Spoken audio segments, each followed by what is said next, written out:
kesempatan ini, baik, pada kesempatan ini, saudara yang dikasih oleh Tuhan Yesus Kristus, kita akan bahas tema topik firman Tuhan pada kesempatan ini dengan tema masih disebut akibat seks bebas menyebabkan kegagalan dalam studi, bahkan kehancuran masa depan.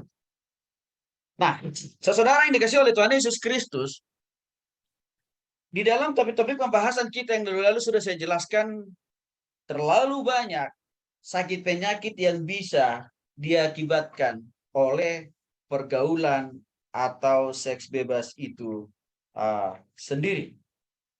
Dan salah satu jenis penyakit yang sampai hari ini, saya kira ini juga karena kehendak Tuhan, vaksinnya belum ditemukan, adalah HIV/AIDS.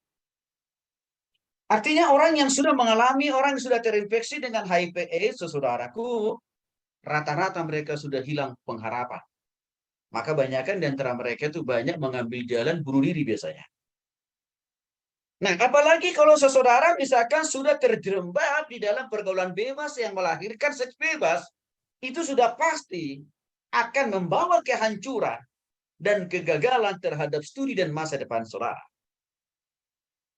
Nah, saudara dikasih oleh Tuhan Yesus Kristus.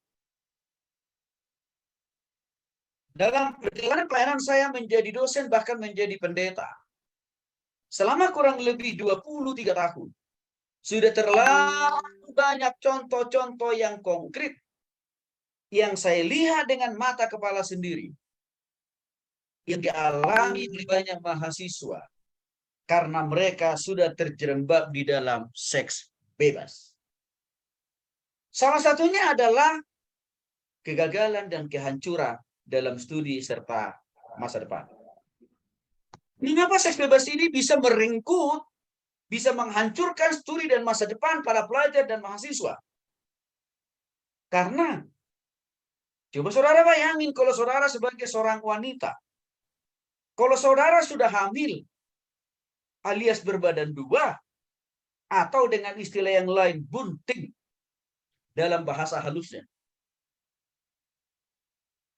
pasti nggak mungkin saudara berani dengan pasti saudara nggak mungkin begitu pedenya untuk datang kuliah, untuk datang sekolah dengan bawa bayi saudara. Nggak mungkin. Baru saja saudara keluar dari pintu kosan atau pintu kamar saudara, mungkin orang lain sudah mencibir saudara. Ih, dia udah hamil, nggak jelas siapa papanya, gitu kan? Belum lagi waktu saudara sudah masuk ke gerbang kampus saudara, sekolah saudara, lagi-lagi akan ada banyak mata yang tertuju kepada saudara, dan mata-mata yang tertuju itu akan menghakimi dan menuduh saudara. Dan memang betul, tuduhan mereka tidak fiktif, tapi fakta. Karena memang kenyataannya saudara sudah berbadan dua alias sudah hamil. Guru saudara sudah gede.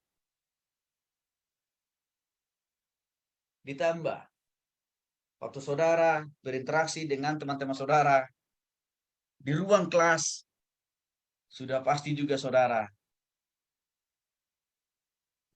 stres dan depresi. Karena pasti orang akan mengatakan, kasihan ya, kok masih mahasiswa, kok sudah hamil, siapa bapaknya, kapan buatnya, di mana tempatnya.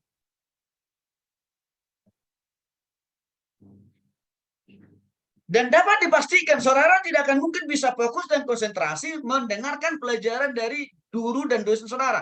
Nggak mungkin. Karena sudah terlalu banyak beban di dalam hati dan pikiran serta totalitas diri saudara yang diakibatkan oleh kehamilan saudara. Maka sudah jelas lama-kelamaan saudara akan menarik diri. Tidak akan ada lagi, tidak akan muncul, tidak akan berani lagi saudara muncul di sekolah atau di kampus. Bahkan bertemu dengan orang lain pun pasti saudara tidak akan pernah percaya diri. Maka langkah selanjutnya sudah pasti. Saudara akan hilang dari peredaran sekolah saudara, dari peredaran kampus saudara. Mungkin juga dari muka bumi ini karena saudara akan mengambil keputusan bunuh diri. Lalu bagaimana dengan untuk kaum pria yang menghamili? Sama juga.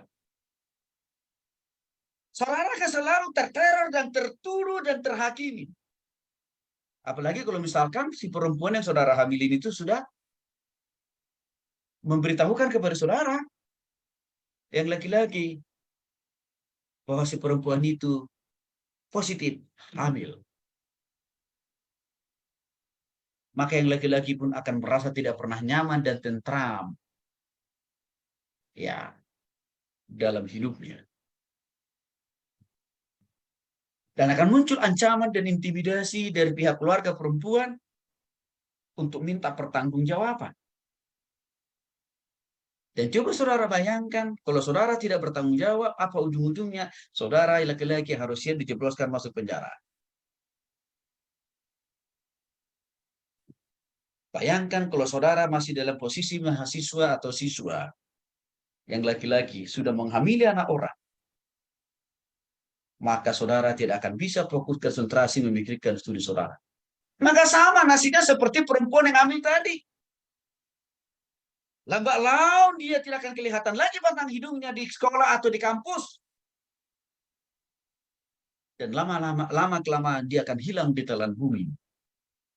Karena sudah terlalu banyak tekanan akibat dari kehamilan yang dilakukannya terhadap seorang wanita. Ini sudah terlalu banyak dialami oleh mahasiswa, oleh pelajar. Saya lihat dengan mata kepala sendiri selama 23 tahun. Tidak ada yang akhirnya mereka lulus dengan sempurna atau tepat waktu. No, no, no. Tapi semuanya mereka hancur dalam studi mereka. Artinya tidak lulus dari kampus itu, bahkan masa depannya luluh lantah. Coba saudara bayangkan kalau ini terjadi di dalam diri saudara. Ini akan menjadi neraka jilid 2.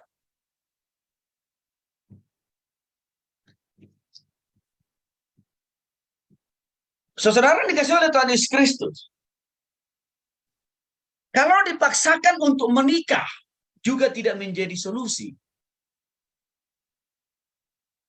Karena kalau saudara menikahi si wanita yang saudara hamili, pertanyaannya saudara mau kasih makan apa dia? Tidak ada manusia hidup di dunia ini makan pakai angin kan? Tetap makannya pakai nasi. Maka artinya apa? Saudara saja masih ditopang oleh uang kiriman dari orang tua kan? Mustahil saudara bisa membagi uang kiriman orang tuamu untuk menafkahi si perempuan yang saudara hamil. Mustahil. Kalaupun saudara meminta uang bulanan saudara dari orang tua saudara, pasti orang tua saudara akan curiga. Kok tiba-tiba ada kenaikan harga kontrakan uang kos saudara? Kok tiba-tiba ada kenaikan harga uang kuliah? Maka orang tua saudara akan melakukan cek and dicek ke pihak kampus atau pihak sekolah. Dan juga ke pihak yang punya kos. Mungkin 1, 2, 3 bulan saudara masih bisa bohongi. Tapi cepat atau lambat, pasti saudara tidak bisa menutupi kebohongan itu. Akan terbongkar juga ujungnya. Maka untuk itu saudara ada banyak kasus yang saya lihat. Karena sudah terlanjur hamil dalam posisi sebagai pelajar, sebagai mahasiswa, lalu dinikahkan. Berpikir dengan dinikahkan akan selesai masalah. Apa yang terjadi? Justru dampaknya si perempuan itu dianiaya habis-habisan oleh si laki-laki. Mengapa? Karena si laki-laki tidak mampu membiayai hidup si perempuan itu sendiri. Di sisi lain, saudara, kalau saudara mau menikah dengan dia, lalu bagaimana saudara menjelaskan kepada orang tua saudara? Saya yakin saudara tidak mungkin begitu percaya dirinya memberikan laporan kepada orang tua saudara. Papa, mama, saya sudah bunting, saya sudah hamil. Tolong nikahkan saya. Kalau saya jadi orang tuamu, saya cincang kau. Ya saya yakin tidak ada satu orang pun orang tua di muka bumi ini yang bahagia menyambut saudara karena saudara sudah berbadan dua, karena saudara sudah hamil, karena saudara sudah menghamili anak orang, lalu orang tua saudara katakan, sini anak, sini anakku, sini anakku. Saya kira nggak ada orang tua yang menyambut saudara dengan pakai kata-kata begitu. Tapi yang jelas mereka akan marah 2 kali lipat. Mengapa? Karena saudara menipu, membohongi orang tua itu. Di perantauan engkau tidak melakukan tugasmu, kuliah, belajar, tapi justru menghamili anak orang atau memberikan dirimu untuk dihamili. Jadi saya paham kemarahan orang tua kepada anak kalau anaknya sudah melakukan perbuatan yang tercela. Saya paham banget. Mengerti banget saya, karena saya juga orang tua. Dan banyak sekali orang-orang tua mahasiswa itu bertanya ke saya, Pak Tony, kenapa ya anak saya ini kok sampai begini, Pak? Padahal dia anak saya satu-satunya, harapan keluarga besar, cita-cita ada di tulang dia pundaknya. Tapi kok kenapa, Pak? Saya bilang anak Bapak tidak mau bertobat, padahal sudah ajarin. Padahal saya sudah ingatin.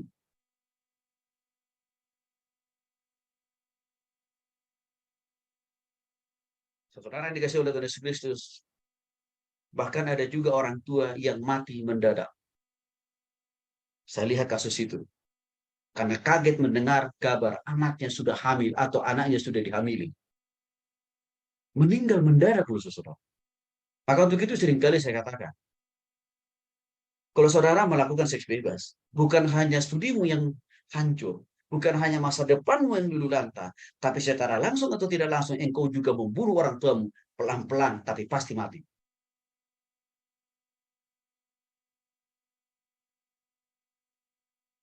Saudara dikasih oleh Tuhan Yesus Kristus, hidup seks bebas akan menyebabkan saudara selalu dihantui oleh rasa bersalah yang tidak ada taranya, tidak ada duanya, dan tidak mudah keluar dari rasa bersalah itu. Dan itu akan menjadi beban seumur hidup yang tidak akan pernah lekang, terhapus dari dalam hati dan pikiran saudara. Maka untuk itu saya katakan tadi, orang yang sudah terlanjur di sini posisinya melakukan seks bebas yang mengakibatkan, ya itu mengakibatkan mereka depresi.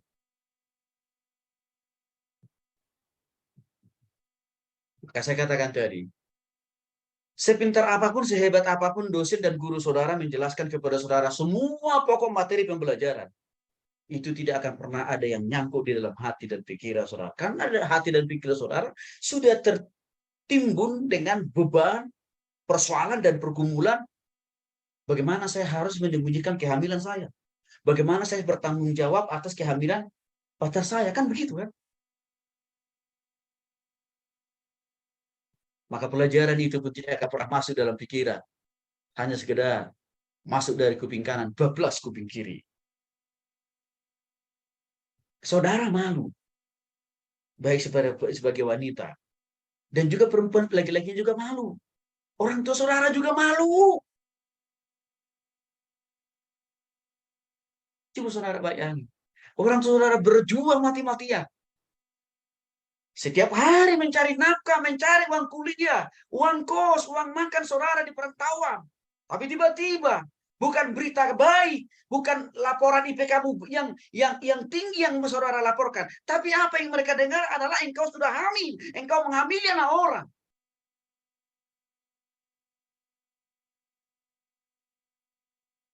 Maka itu yang saya katakan tadi, akhirnya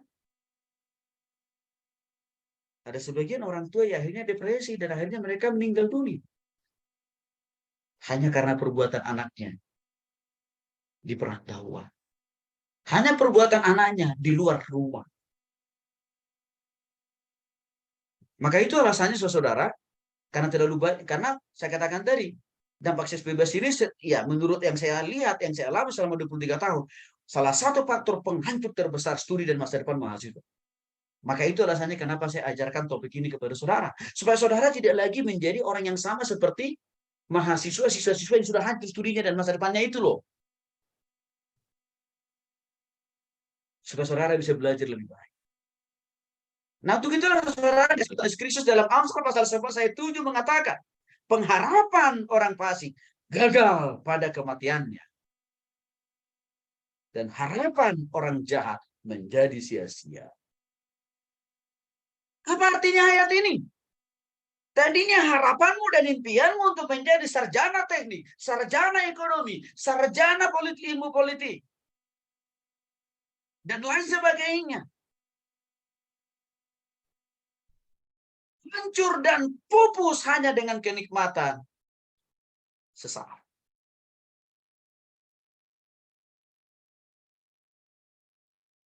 Bukan hanya studi saudara yang hancur, tapi juga apa? Masa depan saudara hancur juga. Karena saudara tidak punya kesempatan lagi untuk apa? Melanjutkan studi saudara. Dan akibatnya apa? Saudara akan susah dan sulit mencari pekerjaan. Karena saudara tidak punya titel, karena saudara tidak punya ijazah, karena saudara tidak sarjana. Bahkan saudara, orang yang sudah sarjana sekalipun, udah sarjana loh. Hari-hari ini kan sulit cari pekerjaan kan? Apalagi saudara bukan sarjana. Apalagi saudara tadi menghamili anak orang atau dihamili oleh orang lain.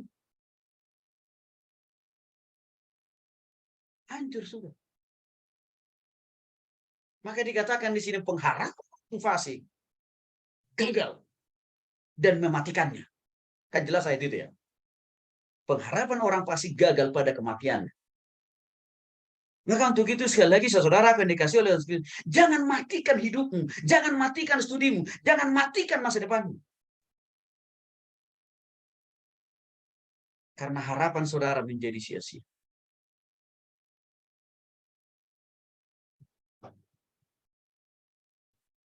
Penting saudara pahami ini, supaya saudara tidak lagi mengulangi dosa yang sama, kesalahan yang sama. Mungkin saudara bertanya, Pak Tony, di kampus kami ada nggak? Ada. Ada.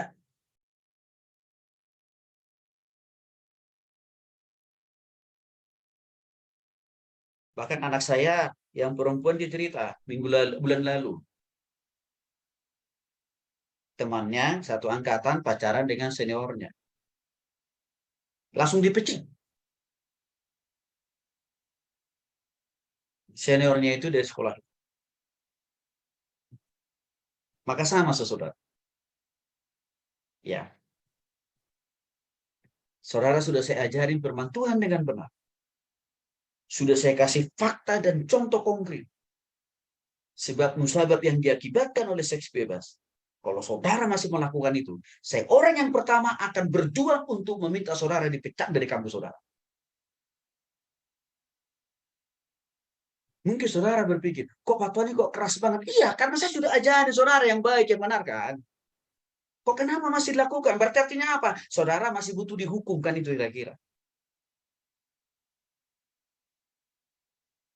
Kehancuran dalam studi. Dan kehancuran dalam masa. Ini sudah terlalu banyak dialami oleh siswa dan mahasiswa di berbagai perguruan tinggi di Republik ini, di negara ini. Hancur studinya, hancur masa depannya, karena sudah terbiasa melakukan seks bebas. Sehingga waktu mereka mencari pekerjaan, setengah mati susah dapat pekerjaan. Paling-paling kalau dapat pekerjaan pun hanya menjadi asisten rumah tangga. Hanya menjadi OB. Artinya tidak ada harapan yang lebih jauh. Pahami, renungkan, jagai dirimu dengan pergaulan. Supaya ini tidak menjadi penghancur dalam studimu dan juga dalam masa depan. Saya jadi ingat, 25 tahun yang lalu saya punya teman satu angkatan. Kami sama-sama kuliah di Jakarta. Saya fakultas ekonomi, dia ambil fakultas hukum. Awalnya dia berpacaran dengan seorang wanita. Lalu mereka ini lepas kontrol. Akibatnya hamil. si perempuan. Saudara, apa yang terjadi? Sang perempuan panik begitu luar biasa. Karena dia sudah tidak datang bulan lagi, alias tidak haid lagi. Artinya kan positif hamil itu. Jadi hati-hati ya yang wanita-wanita ya. Kalau saudara tidak datang bulan lagi dalam seperti ini, jangan kau sudah hamil. Lalu si perempuan ini mengkonfirmasi, memberitahukan kepada sang pacar bahwa dia sudah tidak datang bulan dan dia sudah positif hamil. Apa yang terjadi, saudara? Si laki-laki paniknya luar biasa. Karena di luar dugaan, di luar pikirannya. Kok bisa hamil? Ya hamil lah. Orang sudah buat praktikum di lab. Labnya itu di kosan.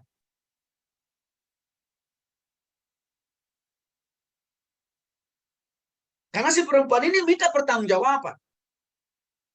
Ya. Si laki-laki bingung. Mengapa? Karena bagaimana dia bisa bertanggung dia aja masih anak tingkat 1 kok. Kiriman orang tuanya aja tiap bulan. Pas-pasan. Untuk dia sendiri. Panik dia. Bingung dia. Sampai akhirnya orang tua dari pihak perempuan nuntut sama laki-laki. Kalau nggak bertanggung jawab, bicarakan. Apa yang terjadi, saudara? Terasa diajaklah si perempuan ini ke kamar kosnya.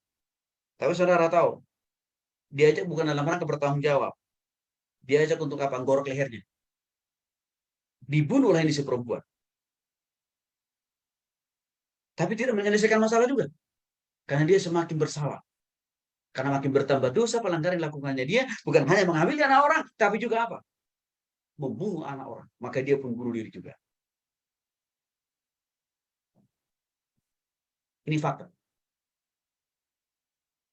Maka nanti lebih jelasnya saudara baca dalam buku yang saya tulis. Love Section Dating. Semua yang saya ungkapkan di situ adalah realita. Bukan omong kosong. Bukan cerita fiktif. Bukan dongeng. Bukan fiksi. Itu fakta. Supaya saudara bisa belajar. Jangan mengulangi dosa dan kesalahan. Ini penting.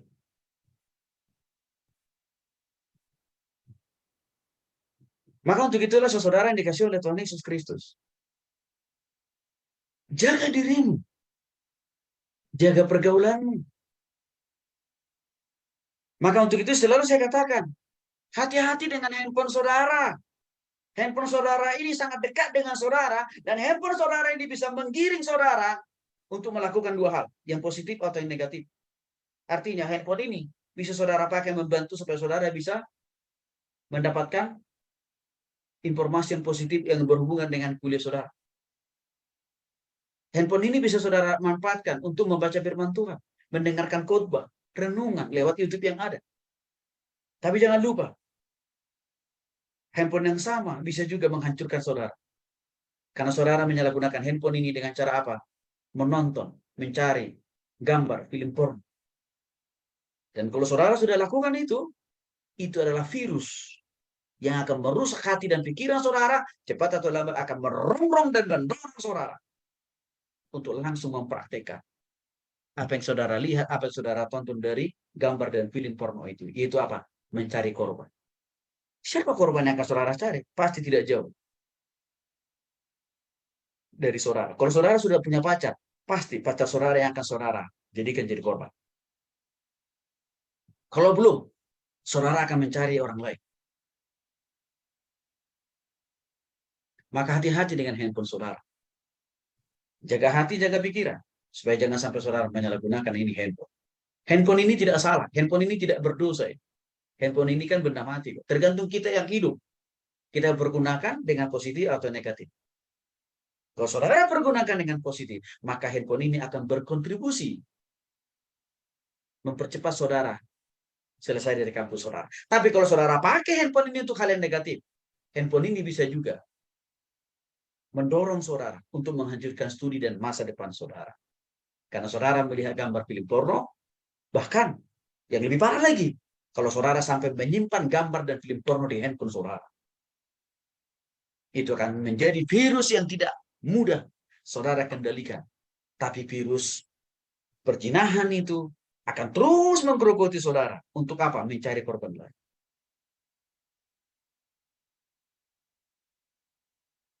Saudara dikasih oleh Tuhan Yesus Kristus, pahami dan renungkan ini. Supaya saudara tidak terjerembab di lubang yang sama. Hati-hati saudara. Saya sudah katakan berkali-kali. Seperti firman Tuhan yang mengatakan apa yang kita tabur akan kita tuai. Kalau saudara sudah terlanjur hamil duluan, kecil bahkan sulit bagi saudara untuk mendapatkan suami yang baik. Suami yang mengasihi Tuhan di kemudian hari. Karena saudara sudah menyerahkan keperawanan saudara kepada laki-laki lain. Yang bukan suami. Kecil saudara dapat suami yang berharga. Maka bagi perempuan, jaga dirimu. Ya, jaga alat vital saudara, jaga tubuh saudara. Bagi yang laki-laki sama. Kalau saudara sudah terlanjur menghamili orang lain, terlalu amat sulit bagi saudara untuk mendapatkan istri yang baik dari Tuhan. Artinya, hanya akan ada peluang besar saudara mendapatkan istri yang sudah dihamili oleh orang lain. Artinya apa? Saudara hanya mendapatkan bekas-bekas orang kan? Itu terjadi karena sebab akibat yang sudah terlanjur saudara waktu masa muda saudara menghamili anak orang. Maka untuk itu Alkitab katakan apa yang kau tabur akan kau tuai. Apa yang kau lakukan akan kau dapatkan hasilnya. Untuk itulah kenapa saudara yang dikasih oleh Tuhan Yesus Kristus. Waktu saya jadi mahasiswa, tidak langsung muncul di otak dan pikiran saya langsung pacaran, enggak. Yang ada di pikiran saya cuma satu. Bagaimana saya bisa menyelesaikan kuliah saya cepat pada waktu. Itu doang. Maka saya baru pacaran itu saudara setelah mau lulus kok. Setelah selesai sidang skripsi. Nah iya Pak, kok baru selama itu?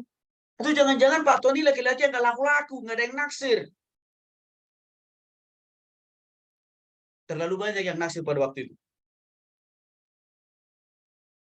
Dan sampai sekarang orang-orangnya masih hidup kok. Jadi bukan karena saya tidak laku. Tapi saya mawas diri. Saya jaga hati dan pikiran. Saya tidak mau satu saat pergaulan saya merusak studi dan masa depan saya. Maka saya menahan hati dan pikiran dan mengendalikan diri. Untuk itulah selalu saya katakan kepada saudara. Jangan terburu nafsu langsung berpacaran karena sudah 17 tahun. Emang kalau 17 tahun sudah bisa buat apa sih? Sudah bisa kerjakan apa sih? Sudah bisa hasilkan apa sih? Paling-paling hasilkan anak kan?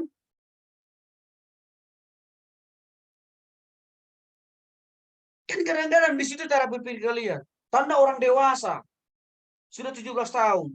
Harus pacaran. Itu sesat itu.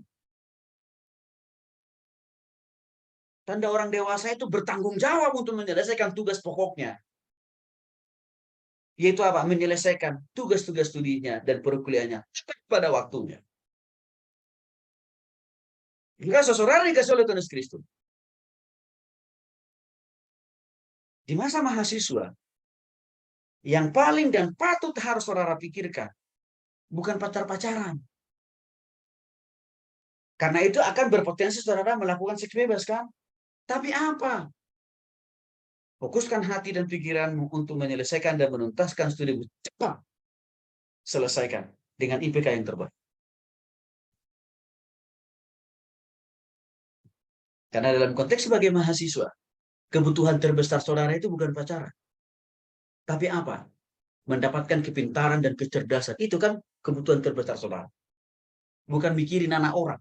Bukan juga menghamili anak orang. Bukan juga untuk dihamili anak orang. Bukan itu kebutuhan saudara. Nanti tuh. Kalau saudara sudah sarjana lalu lingkaran apa pekerjaan. Barulah saudara waktunya boleh membuka hati dan pikiran untuk apa? Bersahabat dengan orang lain. Berteman dengan orang lain. Karena kenapa? Tugas pokok saudara sebagai mahasiswa sudah selesai. Nah, saudara, itulah yang buat kenapa saya bisa menyelesaikan studi saya tepat pada waktunya. Ya, saya menahan diri, saya menahan kedagingan saya, hanya fokus memikirkan studi. Sehingga apa? Waktu saya sangat efektif untuk menyelesaikan tugas-tugas studi saya. Nah, saudara tahu ini kasih oleh Tuhan Yesus Kristus. Karena saya menjaga diri saya, ya, dari pergaulan bebas, maka saya pun dikasih jodoh pasangan hidup yang dari Tuhan yang baik juga. Dan itu sesuai dengan firman Tuhan kan? Apa yang saya tabur, itu yang saya tuai. Enak kan? Maka jangan hanya berpikir, iya, nikmat sementara, tapi membawa sengsara seumur hidup. Ini harus saudara pikirkan. Ini harus saudara renungkan. Dan ini harus saudara mawas ini.